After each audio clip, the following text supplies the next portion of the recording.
क्या आप सभी ने ये बात ध्यान दी कि जब मन प्रसन्न होता है तो मन में संगीत उठाते हैं, और इसीलिए ईश्वर को भी संगीत पसंद है, क्योंकि वे तो हमेशा ही प्रसन्न रहते हैं और इसीलिए उन्हें सच्चिदानंद भी कहा जाता है, क्योंकि वे तो आनंद स्वरूप हैं। और इसीलिए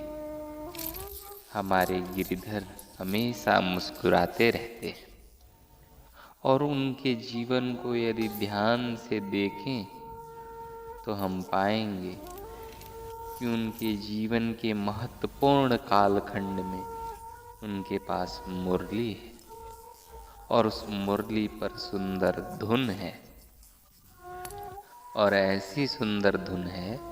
कि बरसाना की सारी प्रकृति ही प्रसन्न होकर संगीतमय होकर नृत्य करने लगती है। और यदि हम इस बात पर गौर करें कि श्रीमद् भगवत गीता का नाम गीता क्यों पड़ा, तो हम पाएंगे कि जो ज्ञान गिरधर गोपाल अपने मित्र, सखा और भक्त को दे रहे हैं,